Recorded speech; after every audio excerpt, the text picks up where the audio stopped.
Yes तो आज के इस वीडियो में हम कवर करेंगे उन एडवर्ब्स को जो अक्सर हमें कंफ्यूज कर देती हैं, यानी उनके मीनिंग सेम होते हैं लेकिन उनका इस्तेमाल अलग अलग होता है। अब जैसे इस कैटेगरी में हमारे पास सबसे पहले जो जल्दी से मीनिंग के लिए होते हैं, जैसे अर्ली, अर्ली माने भी जल्दी से होता है, सोन माने भी जल्दी से, इंस्टेंटली माने कुछ ज़्यादा जल्दी से यानी हाथों हाथ, इमीडिएटली माने तुरंत यानी फ़ौरन, क्विकली इसके मीनिंग भी जल्दी से के होते हैं। लेकिन इनमें क्या फ़र्क होता है इनको समझते हैं। सबसे पहले अर्ली की बात करते हैं। अर्ली का जो अर्थ होता है वो एक अपेक्षित समय के लिए होता है, मतलब किसी ना किसी रिलेटिव, इसका मीनिंग रिलेटिव होता है। अब वो कैसे? जैसे वह आज सुबह जल्दी स्कूल आ गई, इसका मतलब यह है कि कोई निर्धारित समय होगा, जैसे मान लीजिए 8 बजे का, लेकिन वो आज इत्तेफाक से 7:30 बजे आ गई, तो ऐसी कंडीशन में अर्ली का इस्तेमाल होता है। सून का जो इस्तेमाल होता है मैं जल्दी वापस आऊँगा, ये कोई रिलेटिव बात नहीं है, बस कह दिया कि एक सामान्यतः मैं जल्दी वापस आ जाऊँगा। तो पहले अर्ली वाला बना लेते हैं। She came to school early in the morning. ठीक, मैं जल्दी वापस आऊँगा, आई शैल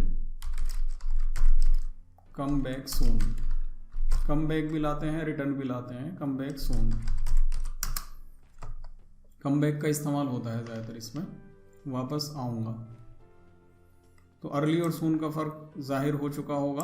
अर्ली का एक अपेक्षित समय, जैसे मान लीजिए रोज़ कोई काम 10 बजे होता था, तो आज अगर वो 9:30 बजे हो गया तो उसके लिए हम अर्ली का इस्तेमाल करेंगे। और सून का इस्तेमाल एक सामान्य तौर पर जैसे हम कह देते हैं कि कम हेयर सून, इधर आओ जल्दी।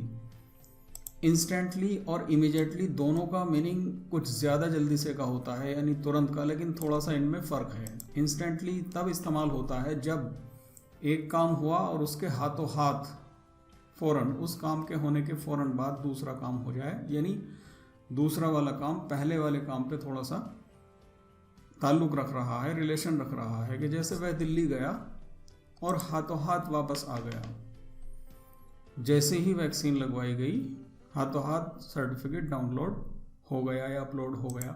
या ऐसे भी कह सकते हैं जैसे वह स्कूल से आया और हाथों हाथ खेलने चला गया। तो हम यहाँ पर कहेंगे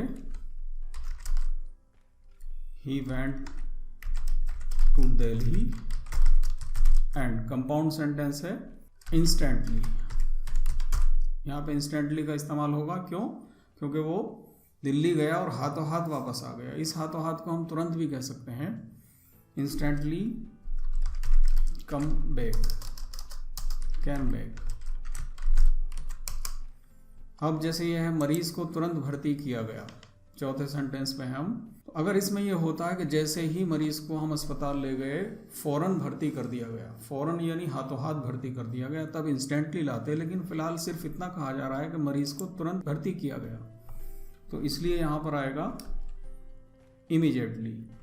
the patient, passive voice sentence है, वाज इमीडिएटली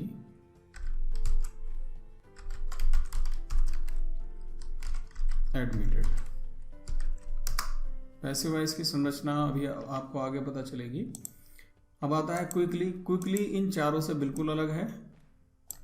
क्विकली सिर्फ कार्य की स्पीड को बताता है, जैसे जल्दी से मेरा फ़ोन लाओ, कार निकालो जल्दी से, थोड़ा जल्दी से लिखो। इस तरह से जब कार्य की स्पीड को बताया जाता है, यानी कार्य की स्पीड को बताने के लिए जब जल्दी से का इस्तेमाल होता है, तब हम लगाते हैं क्विकली। डू इट क्विकली, इसको जल्दी से करो। तो जल्दी से मेरा फ़ोन लाओ के लिए क्या कहेंगे? Bring my phone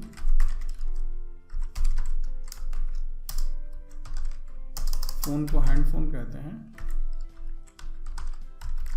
quickly, QUICKLY। Bring my phone, handphone, quickly. अब देखिए अर्ली ये एडवर्ब ऑफ मैनर है, सून ये एडवर्ब ऑफ टाइम है, इंस्टेंटली, इमीडिएटली, क्विकली ये सब एडवर्ब ऑफ मैनर हैं। नेक्स्ट हम देखते हैं कंसिस्टेंटली और रेगुलरली। कंसिस्टेंटली के मीनिंग होते हैं लगातार, और रेगुलरली का मतलब होता है लगातार लेकिन नियम से। जैसे वह लगातार व्यायाम करता है, यानी नियम से जब कोई काम होता है तब हम रेगुलरली का इस्तेमाल करते हैं। और कंसिस्टेंटली का मतलब जैसे भारतीय टीम लगातार अच्छा प्रदर्शन कर रही है, तो इसका ये भी मतलब हो सकता है कि कभी कभी वो कोई मैच हार भी जाती है लेकिन लगातार अच्छा प्रदर्शन कर रही है, तो यहाँ पर रेगुलरली की बजाय कंसिस्टेंटली लगाएंगे। या ऐसा मान लीजिए कि वो काम एक निर्धारित समय अवधि के बाद नहीं दोहराया जाता। रेगुलरली का मतलब ये है कि कोई काम निर्धारित समय अवधि के बाद दोहराया जाता है, जैसे वह रोज़ व्यायाम करता है तो उसे आप रेगुलरली कह सकते हैं। अब मान लीजिए खेल की बात है तो टीम का मैच मान लीजिए आज हो रहा है, फिर 1 महीने के बाद होगा, फिर किसी वजह से पोस्टपोन हो जाता है तो अगले 6 माह में होगा मान लीजिए कोई टूर्नामेंट, तो उस हिसाब से हम रेगुलरली वहाँ इस्तेमाल नहीं कर सकते। रेगुलरली सिर्फ वहाँ इस्तेमाल होगा जहाँ कोई काम नियम अनुसार एक निर्धारित समय अवधि के हिसाब से दोहराया जाए। तो देखिए पहले वाले में कंसिस्टेंटली लगाया गया है, भारतीय टीम लगातार अच्छा प्रदर्शन कर रही है, तो Indian team is performing well consistently, तो यहाँ पर लगातार के लिए कंसिस्टेंटली लाएंगे। और वह लगातार व्यायाम करता है, ही रेगुलरली डज एक्सरसाइजेज। ठीक है, तो मैं मानता हूँ कंसिस्टेंटली और रेगुलरली क्लियर हो चुका होगा।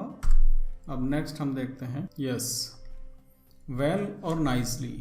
वेल और नाइसली दोनों के मीनिंग अच्छे से के होते हैं, लेकिन फ़र्क क्या है? वेल अक्सर किसी काम के लिए इस्तेमाल होता है, जैसे उसने अपना होमवर्क अच्छे से किया, कोई करने वाला काम हो। लेकिन नाइसली का इस्तेमाल कुछ और ज़्यादा अच्छे से हो जाता है, लेकिन ये उन चीज़ों के लिए भी इस्तेमाल होता है जो भावनाएं हमें दिखाई नहीं देती हैं या जो चीज़ें हमें दिखाई नहीं देती हैं। जैसे उसने सबसे अच्छे से बात की, अच्छे से बर्ताव किया। अब बर्ताव एक इंटरनल चीज़ है, आदमी के अंदर निहित रहने वाली चीज़ है, तो वो दिखाई नहीं देती है। अच्छे से व्यवहार किया, लेकिन ऊपर जो है उसने अपना होमवर्क अच्छे से किया, ये एक कार्य की बात हो रही है। तो जब किसी कार्य की बात होगी जैसे he does well in the competition, she does well in the competition, उसने कंपटीशन में अच्छा काम किया, तो वहाँ पर वेल लाएंगे। और अगर हमें कहना हो कि ही उसने अच्छे से बर्ताव किया या और ज़्यादा उसकी खूबसूरती को, कार्य की खूबसूरती को बताना हो, तो हम नाइसली का इस्तेमाल करेंगे। यानी नाइसली वेल से कुछ ज़्यादा अच्छे से तो होता ही है। उसके साथ साथ एक बात यह है कि वेल का इस्तेमाल तो ख़ास तौर से सिर्फ करने वाले कामों के लिए होगा, और नाइसली का इस्तेमाल उन जगहों पर भी हो जाता है जैसे हम किसी के बर्ताव की बात कर रहे हैं या किसी की ऐसी भावना की बात कर रहे हैं जो जैसे बात करने का एक तरीका होता है। लता ने बहुत अच्छे तरीके से अपनी बात को कहा, तो नाइसली का इस्तेमाल आ जाएगा। इसलिए यहाँ पर he did his homework well, उसने अपना होमवर्क अच्छे से किया। और नाइसली का इस्तेमाल हुआ है हमारा, उसने अच्छे से, सबसे अच्छे से बात की, ही नाइसली टॉक टू एवरीवन। तो ये फ़र्क है नाइसली और में। अब यहाँ पर कुछ समझने वाली चीज़ें हैं, ध्यान। यस, देखिए वास्तव में के लिए ये बहुत सारी एडवर्ब हैं, 4 प्रकार की एडवर्ब इस्तेमाल होती हैं, और भी इनके अलावा होती हैं, लेकिन ज़्यादातर ये इस्तेमाल होती हैं। लेकिन इनके मीनिंग में तो समानता है, पर इनका इस्तेमाल थोड़ा सा अलग अलग होता है। तो सबसे पहले इसमें आता है एक्चुअली, इसके आगे लिंक भी दिया गया है परिचित कराने में। इसको ज़रा ध्यान से समझने की ज़रूरत है। एक्चुअली का इस्तेमाल या तो आप कोई भी व्यक्ति अपने आप को परिचित कराने में करता है, या फिर ऐसा लगता है जैसे हमने जस्ट वाला एक सेंटेंस बनाया था कि हम किसी व्यक्ति से बाइक मांग रहे हैं और वो गलत समझ रहा है कि शायद ये इसको चलाएगा, लेकिन हमारा जो मकसद है उसमें सिर्फ फ़ोटो खींचने का है या पिक्चर्स लेने का है, तो हम वहाँ पर इस्तेमाल कर सकते हैं actually I want to take some pictures. देखिए दूसरा वाला सेंटेंस है, दरअसल मैं कुछ तस्वीरें लेना चाहता हूँ। समझ रहे हैं आप? तो कहने का मतलब ये है कि जब सामने वाला मिसअंडरस्टैंड हो रहा हो, गलत समझ रहा हो कि ये मेरी बाइक को चलाएगा या गलत इस्तेमाल करेगा, तो उसको हम स्पष्टीकरण दे रहे हैं। तो ख़ास तौर से परिचित कराना या स्पष्टीकरण देने के लिए एक्चुअली का इस्तेमाल होता है। और थोड़ा सा समझते हैं इसके बारे में। नीचे लिखा है, जैसे किसी ने पूछा हो कि क्या करोगे तुम बाइक का, तो तब हम कहेंगे actually I want to take some pictures. तो इसका मतलब वो जो सेंटेंस हमने जस्ट से बनाया था वो एक्चुअली से भी बन जाएगा। हमने क्या कहा था, I just want to take some pictures, मैं सिर्फ कुछ तस्वीरें लेना चाहता हूँ। तो उसी बात को हम एक्चुअली से भी कह सकते हैं, actually I want to take some pictures. ऊपर जो सेंटेंस है, दरअसल मैं एक डॉक्टर हूँ, तो देखिए यहाँ पर वो अपना एक प्रोफेशन का इंट्रोडक्शन दे रहा है, परिचित करा रहा है। जैसे कोई पूछ रहा हो कि या किसी ने समझ लिया हो कि क्या तुम एक टीचर हो, तब वो कहेगा actually I am a doctor, हकीकत में मैं वास्तव में मैं एक डॉक्टर हूँ। ठीक है, अब आते हैं इनफैक्ट पे। इनफैक्ट को लगभग लोग यही समझते हैं कि एक्चुअली के जैसा ही है, लेकिन इनफैक्ट इससे भी कुछ ज़्यादा व्यापक माना जाता है। यानी ये सारे के सारे एडवर्ब बयान तो सच्चाई को ही करते हैं, सच्चाई बयान करने के लिए इस्तेमाल होते हैं, लेकिन एक्चुअली का इस्तेमाल परिचित कराने के लिए हो गया, और इनफैक्ट का जो इस्तेमाल होता है ये और अधिक परिचित कराने के लिए हो गया। मतलब जैसे हम कहते हैं, अब किसी ने अपना तारुफ दिया कि मैं एक डॉक्टर हूँ, लेकिन दूसरा आदमी जानता है कि नहीं भाई डॉक्टर नहीं है, टीचर है, तो वो क्या कहेगा, हकीकत तो यह है कि ये झूठ बोल रहा था, तो वहाँ पर इनफैक्ट का इस्तेमाल होगा। In fact he was lying. हकीकत तो यह है कि, कहने का मतलब यह है कि वो सूचना जो उसने दी, पता कुछ नहीं है कि कौन सच बोल रहा है, कोई प्रमाण नहीं है, कुछ नहीं है, लेकिन पर्सन टू पर्सन बात चल रही है, तो एक दूसरा व्यक्ति आता है, वो कहता है कि हकीकत तो यह है कि अगर हम हकीकत की बात करें तो ये झूठ बोल रहा था। In fact he was lying. हकीकत यह है कि ये झूठ बोल रहा था। या फिर वो ये कहेगा हकीकत तो यह है कि वह एक टीचर है, तो वो कहेगा in fact he is a teacher. अब एक्चुअली और इनफैक्ट में फ़र्क क्या है, इसको और थोड़ा सा समझ लेते हैं। यहाँ पर मैंने ऊपर थोड़ा सा एक, मान लीजिए मैं कहता हूँ यू आर ए डॉक्टर। किसी मरीज़ को लेकर हम किसी डॉक्टर के पास जाते हैं, कोई भी करेक्टर समझ लीजिए आप, तो हम उस डॉक्टर से कहते हैं यू आर द डॉक्टर, क्या आप ही डॉक्टर हैं? वेल, अच्छा है। Actually I am a teacher. तो यहाँ पर मैंने अपना हवाला दिया कि मैं एक टीचर हूँ, कहीं ऐसा ना हो वो मुझे अनपढ़ समझ रहा हो, तो हम कहेंगे actually I am a teacher. अब डॉक्टर उस मरीज़ को देख करके उसके केस के ऊपर सही बात बताएगा।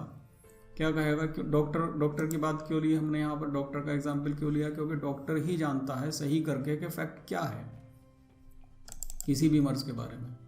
This case is looking straight forward. Doctor ने कहा कि ये केस आसान लग रहा है, आपको सीधा सच्चा लग रहा है, but in fact it is very complicated. समझ रहे हैं आप?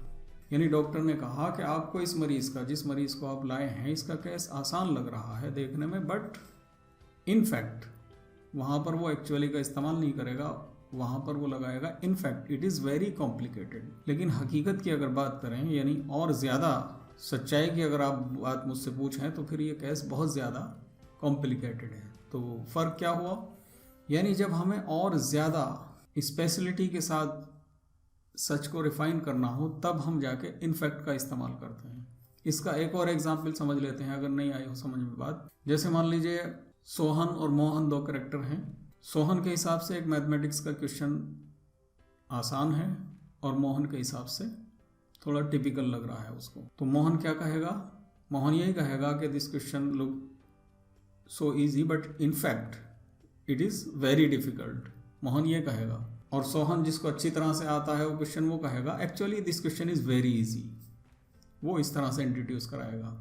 या फिर आप इस तरह से भी कह सकते हैं, एक दूसरा सेंटेंस ले सकते हैं। जैसे किसी भी व्यक्ति को, मान लीजिए उसके पर्सनैलिटी से आंक लिया जाए कि यार ये 5 फीट 3 इंच का आदमी, एक लड़का सा वैसे ही कॉमन आदमी लग रहा है, तो फिर कोई दूसरा व्यक्ति जिसको उसके बारे में पता होगा, वो क्या कहेगा कि ये आदमी लग तो रहा है कॉमन सा, but in fact it is very talented. ये वास्तव में अगर हकीकत की हम बात करें तो ये बहुत ज़्यादा प्रतिभाशाली है, टैलेंटेड आदमी है। तो वहाँ पे इनफैक्ट का इस्तेमाल होता है। कहने का मतलब ये है कि जब सच को और ज़्यादा रिफाइन करके कुछ और ज़्यादा व्यापक गहराई तक हम जाते हैं, जैसे हम कहते हैं हकीकत की अगर बात करें तो हकीकत तो ये है कि, ऐसे हिंदी में जब हम शब्द इस्तेमाल करते हैं, और एक्चुअली का इस्तेमाल ख़ास तौर से परिचित कराने के लिए होता है। जैसे हमने एक सेंटेंस अभी पीछे कहा था एडवर्ब में कि एक्चुअली आई एम हंग्री। जैसे कोई पूछ रहा हो कि भाई इतनी जल्दी क्यों कर रहे हो, क्यों क्लास बंद कराना चाहते हो, तो हम कहेंगे, हम उसको परिचित कराएंगे, अपनी वजह बताएंगे कि एक्चुअली आई एम हंग्री। तो वहाँ पे एक्चुअली का ही इस्तेमाल होगा जब किसी को इंट्रोडक्शन देना हो किसी बात का, किसी कारण का, किसी पर्सनैलिटी का, किसी व्यवसाय का।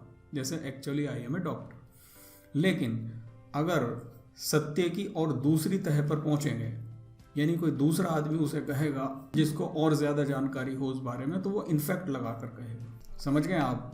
जैसे कि यहाँ पे लिखा था कि एक व्यक्ति ने कहा कि दरअसल मैं एक डॉक्टर हूँ, लेकिन किसी दूसरे व्यक्ति को पता है कि ये झूठ बोल रहा है, ये तो एक टीचर है। तो वो कहेगा हकीकत तो ये है कि वह झूठ बोल रहा था, या फिर वो कहेगा हकीकत तो ये है कि वह एक टीचर है, in fact he is a teacher. तो ये फ़र्क है एक्चुअली और इनफैक्ट में। अब चलते हैं रियली की तरफ। रियली इन दोनों से बिल्कुल अलग होता है। देखिए हिंदी में लिखा गया है आश्चर्यपूर्वक पहले से कही गई बात को कंफर्म करने के लिए हम रियली का इस्तेमाल करते हैं। जैसे मैंने एक एग्जाम्पल दिया था कि मुझे 3 करोड़ की लॉटरी लगी है, तो सामने वाला really you have win the 3 crore, या खाली रियली भी कह सकता है, कसम से, वास्तव में, सच में। यानी जब अचंभे के साथ किसी की कही गई बात को कंफर्म करना हो। जैसे यहाँ पर एक एग्जाम्पल दिया गया है, तुम सच में सिहारा से हो। एक आश्चर्य के साथ बात पूछी जा रही है। ऐसा लग रहा है कि जैसे अबॉर्ड हैं, यानी आउट ऑफ कंट्री है, आउट ऑफ इंडिया है, और वहाँ पर हमें कोई सिहारा का आदमी मिला और हमने उससे खुशी के साथ आश्चर्य से पूछा। आश्चर्य दुख का भी हो सकता है, उसका मैं एग्जाम्पल दूंगा अभी। उसने खुशी के साथ पूछा कि क्या तुम भी सिहारा से हो। देखो नीचे लिखा गया है, जैसे किसी ने कह दिया हो कि सिहारा, मैं सिहारा से हूँ, लेकिन हमने आश्चर्य से पूछा कि तुम भी सिहारा से हो, तो तब हम कहेंगे उसको कि are you really from Sahara, क्या तुम वाकई सिहारा से हो। तो ऐसे आश्चर्य वाली जगह पर रियली का इस्तेमाल होता है। अब दुख भरी कहानी क्या हो सकती है, जैसे हम कहें कि सोहन 4 सब्जेक्ट में फेल हो गया, तो किसी दूसरे लड़के ने उस पर प्रतिक्रिया दी, रियली इन 4 सब्जेक्ट, क्या वाकई 4 सब्जेक्ट में फेल है, तो वो दुख भरा आश्चर्य हो गया। तो आश्चर्य दोनों तरह का होता है। तो ख़ास तौर से रियली का इस्तेमाल किसी आदमी ने अपनी बात कह दी और दूसरा व्यक्ति उसको कंफर्म करने के लिए रियली लगाकर या खाली रियली भी बोल देता है। अगर उसने खाली रियली भी कह दिया, मान लीजिए आपने कहा कि आई एम फ्रॉम सिहारा, तो उसने खाली रियली भी अगर कह दिया तो उसका मतलब यही है कि are you really from Sahara, क्या तुम वाकई सिहारा से हो। अब आते हैं लिटरली पे। लिटरली में क्या होता है, ये इन तीनों से बिल्कुल अलग है। कानूनी अभिलेखों अथवा जांच द्वारा सत्यापित किया गया। पहले मैं अपना एक उदाहरण दे देता हूँ। जैसे एक अधिकारी ने एक इमारत का सर्वे किया, उसको काम दिया गया कि सर्वे करके बताओ कि इसमें बिजली का काम हुआ है या नहीं हुआ है। तो वो देखेगा उसको और कहेगा, अगर हुआ होगा तो तब वो कहेगा कि the house is literally electrified, घर हकीकत में बिजली के काम से परिपूर्ण है। यानी उसने अपनी आंखों से या तो जांच की, देखा, उस चीज़ को परखा, या फिर कोई ऐसा सबूत उसने देखा जिससे उसे पता चला कि हाँ भाई वाकई घर इलेक्ट्रीफाइड है, बिजली के काम से परिपूर्ण है। यहाँ पर जो उदाहरण दिया गया है वह हकीकत में सिहारा से ही है। देखिए सिहारा से ही है, ब्रैकेट में लिखा है जैसे उसका पहचान पत्र देख लिया गया हो, यानी सबूत देख लिया हमने। ये बिल्कुल सबसे अलग इसलिए है क्योंकि इसमें सबूतों के आधार पर काम हो रहा है, वहाँ पर अलग अलग पर्सन्स की जानकारी के हिसाब से। तो एक बार और रिपीट कर लेते हैं, he is literally from Sihara कहेंगे हम यहाँ इस कंडीशन में। क्यों? क्योंकि हमने उसका आई कार्ड देख लिया, सबूत देख लिया, कागज़ देख लिया, अभिलेख देख लिए, जांच कर ली, सत्यापित कर लिया, किसी न किसी आधार पर हमने पहचान लिया कि क्या ये बात वाकई सच है। इसीलिए कानूनी शब्द का इस्तेमाल हुआ है। और लिटर शब्द का मतलब ही ये होता है कागजी रूप से, कानूनी तौर पर। तो फिर एक बार देख लेते हैं, एक्चुअली सिर्फ परिचित के लिए होता है। इनफैक्ट एक्चुअली से थोड़ा आगे आ जाता है। जैसे हम बोलते हैं अगर सच पूछो तो, कहते हैं अगर सच पूछो तो। ये तो एक टीचर है बेवकूफ़ बना रहा तुम्हारा।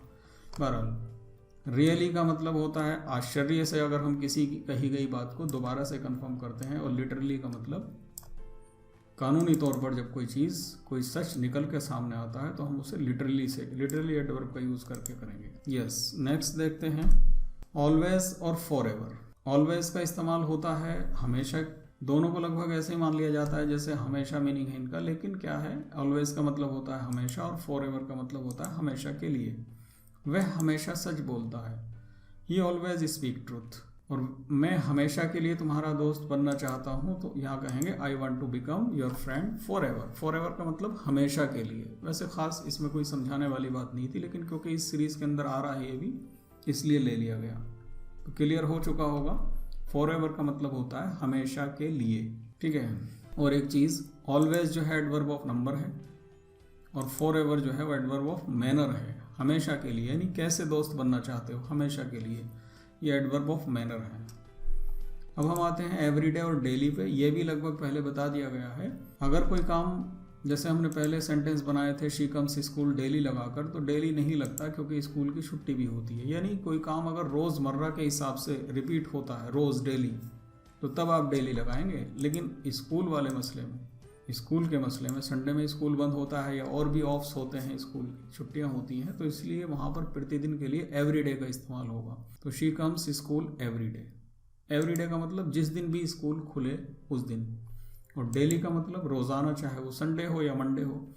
तो हमारे दैनिक कार्य जैसे व्यायाम करना, खाना पीना, सोना जागना वगैरह, ये सब दैनिक होते हैं, इनके लिए हम डेली का इस्तेमाल करेंगे। बाकी ऑफिशियल या स्कूल जाने के लिए आप एवरीडे का इस्तेमाल करेंगे।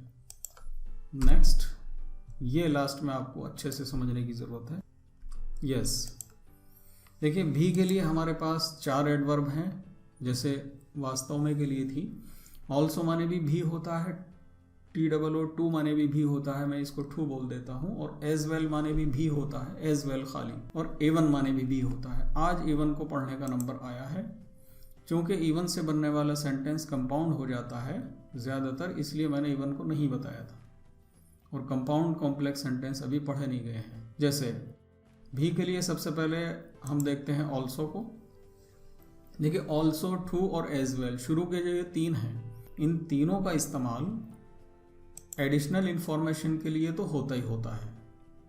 एडिशनल इंफॉर्मेशन का मतलब, जैसे हम अपने क्लास के 2 बच्चे जैसे रवि और सोहन के बारे में जानकारी दे रहे हैं कि रवि हिंदी बोलता है और सोहन भी हिंदी बोलता है, तो ये एक अतिरिक्त जानकारी हो गई। हमने सोहन को भी उसमें जोड़ दिया, ऐड कर दिया, एडिशनल इंफॉर्मेशन दे रहे हैं हम। तो जहाँ भी का मतलब आए एडिशनल के लिए, तो ये तीनों इस्तेमाल होंगे। ऑल्सो भी इस्तेमाल होगा, TOO भी इस्तेमाल होगा, और एज वेल। मतलब सोहन भी हिंदी बोलता है, ये सेंटेंस ऑल्सो से भी बनेगा, टू से भी बन जाएगा, और एज वेल से भी बन जाएगा। जैसे सोहन ऑल्सो स्पीक्स हिंदी, इस प्रकार के सेंटेंस में TOO का इस्तेमाल हमेशा लास्ट में होगा। सोहन स्पीक्स हिंदी टू, सोहन भी हिंदी बोलता है। Sohan speaks Hindi as well, as well का इस्तेमाल भी लास्ट में होता है, लेकिन ये स्पीकिंग में ज़्यादातर चलता है। TOO से हम निगेटिविटी वाले सेंटेंस बनाते हैं। जैसे निगेटिविटी का मतलब, शेर इतना ज़ख्मी है कि शिकार भी नहीं कर सकता। निगेटिविटी के जो मीनिंग है यहाँ पर वो हैं नाशुक्री के। निगेटिव चीज़ हो गई, मतलब ये एक निगेटिव बात है कि मेरे पास इतने पैसे भी नहीं है कि मैं किराया दे सकूँ, ये एक नकारात्मक बात है। यहाँ पर मैं निगेटिव पॉजिटिव सेंटेंस की बात नहीं कर रहा, ये एक निगेटिव बात है। इससे हमारी ऊर्जा कम होती है कि मेरे पास इतने पैसे भी नहीं, मैं ये जिसे हम जनरली कह देते हैं झींकना, नाशुक्री भेजना, मेरे पास इतने पैसे भी नहीं है कि मैं किराया दे सकूं। ठीक है। और पॉजिटिव बात क्या होगी, जैसा भी है, जैसा भी ऊपर वाले ने दे रखा है हम खुश हैं, ये एक पॉजिटिव बात होती है। तो ये शेर इतना ज़ख्मी है कि शिकार भी नहीं कर सकता, ये सेंटेंस हमारा टू से भी बन जाता है। The lion is too injured to hunt. देखिए टू हंट में यहाँ निगेटिव नोट नहीं लगाते, इस TOO में ही निगेटिविटी छुपी भी होती है। The lion is too injured to hunt. तो हमने ये सेंटेंस इस तरह से बनवाया था, लेकिन ये इवन से भी बन सकता है। The lion is so injured that. अब यहाँ पे दैट ये कंजक्शन लग चुका, ये कंजक्शन है बीच में, दैट एक कंजक्शन होता है, एंड बट दैट बिकॉज, ये सब कंजक्शन होते हैं, तो इसलिए कंपाउंड सेंटेंस बन गया। It can not even Hunt, even का इस्तेमाल वहाँ पे लास्ट में हुआ, वह शिकार भी नहीं कर सकता। अब दरअसल इवन का इस्तेमाल कहाँ कहाँ हो सकता है ये मैं लास्ट में बताऊंगा। अब पहले एज वेल को देख लेते हैं। एज वेल का इस्तेमाल यहाँ लिखा गया है मोस्टली यूज इन स्पीकिंग, यानी एडिशनल इन्फॉर्मेशन के लिए तो होगा एज वेल जैसे ऊपर लगाया हमने, लेकिन ज़्यादातर स्पीकिंग में इस्तेमाल होता है। अब ये क्या बात हुई साहब, बोलचाल में इस्तेमाल होता है, लिखने में नहीं होता। तो बहुत सारे हिंदी में भी ऐसे शब्द हैं जो बोलचाल में इस्तेमाल होते हैं। जैसे यही वाला सेंटेंस आप ले लीजिए, मोहन तुम बाहर जाओ और तुम भी। ये तुम भी कौन, मान लीजिए आप ही खड़े हैं वहाँ पर, मोहन और आप खड़े हैं किसी जगह पर, तो मोहन को तो कह दिया कि तुम बाहर जाओ, और तुम्हें भी कहा जा रहा है कि तुम भी बाहर जाओ, तो खाली तुम भी कह दिया गया बस। हिंदी में भी तो हम ऐसे कह देते हैं कि तुम भी, तो तुम भी का मतलब जो मोहन ने किया है वही तुम करो, इस तुम भी का मतलब ये है। तो जनरली स्पीकिंग में जैसे हम तुम भी बोल देते हैं, इसी तरह से स्पीकिंग में इंग्लिश के अंदर एज वेल का इस्तेमाल होता है उस भी के लिए। यहाँ पर आप ऑल्सो भी लगा सकते हैं, यू ऑल्सो भी कह सकते हैं, लेकिन एज वेल का इस्तेमाल खासतौर से स्पीकिंग के लिए बनाया गया है, यह चलता है। Mohan go to the market, Mohan बाजार जाओ, and you all as well, और तुम भी का मतलब कोई और पर्सन भी वहाँ खड़ा है उनके सामने जो बात कर रहा है। तो एज वेल का इस्तेमाल ऑल्सो की तरह से ही है, लेकिन स्पीकिंग में ज़्यादा है। निगेटिविटी में हमारा टू आ जाएगा और इवन दोनों आ जाएंगे। लेकिन असल इवन का इस्तेमाल कहाँ है, उसके लिए मैंने 3 वाक्य नीचे लिखे हैं। तो एक चीज़ ऊपर तक एक बात क्लियर हो गई कि एडिशनल इन्फॉर्मेशन के लिए ऑल्सो, टू और एज वेल तीनों आएंगे, लेकिन टू का इस्तेमाल हमारा निगेटिविटी में भी होगा और निगेटिविटी के सेंटेंस इवन से भी बनेंगे, और एज वेल का इस्तेमाल स्पीकिंग में ही होगा, मतलब इसका सेम ऑल्सो के जैसा ही होता है।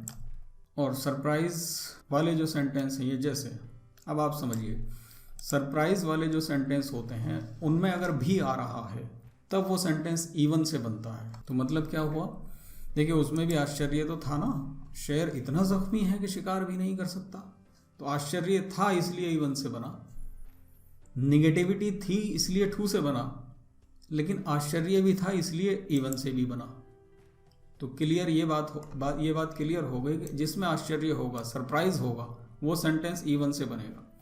यानी सोहन भी हिंदी बोलता है, देखिए इसमें कोई आश्चर्य नहीं है। ऐसा हो सकता है कि रवि हिंदी बोलता है, सोहन भी हिंदी बोलता है, ये एक एडिशनल इन्फॉर्मेशन है। मान लीजिए कह दिया जाए कि सोहन हिंदी बोलता है, सोहन इंग्लिश भी बोलता है, तो ये कोई आश्चर्य की बात नहीं है। आश्चर्य की बात यह है कि शेर इतना जख्मी है, भाई शेर जैसा पावरफुल जानवर इतना जख्मी हो गया कि वो शिकार भी नहीं कर सकता, एक इम्पॉसिबल बात पे आदमी आश्चर्य करता है। या कोई कैरेक्टर है, कोई व्यक्ति है, जैसे ये सेंटेंस है, उसने गीत लिखा और गाया भी, यानी सबको ये मालूम था कि वो सिर्फ गीत लिखता है, वो गीत गा भी लेगा या उसको गाना भी आता है, इसके बारे में किसी को नहीं पता था।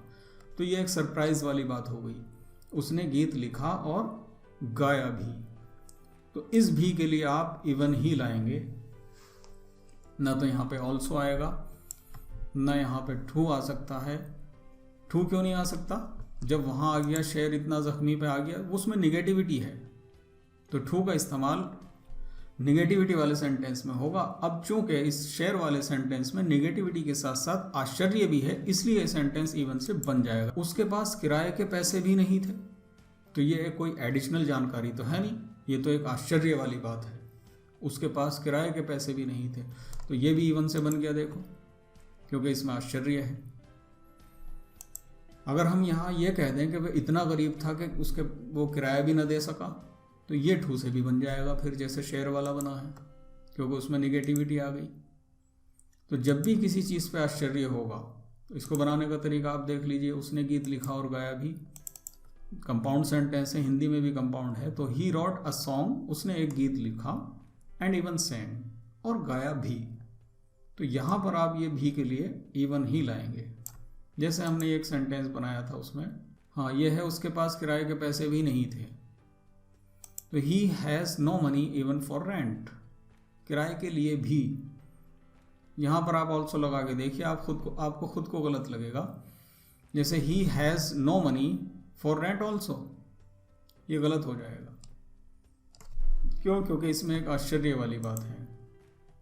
पुल अभी आंशिक रूप से भी नहीं बना है, ये सेंटेंस था एडवर्ब के 130 वाले एग्जाम्पल्स में था, पुल अभी आंशिक रूप से भी नहीं बना है। तो ये भी एक आश्चर्य वाली बात है, जैसे बहुत समय बीत गया हो, बहुत दिनों से काम चल रहा है, लेकिन अभी आंशिक रूप से यानी आधा भी नहीं बना है।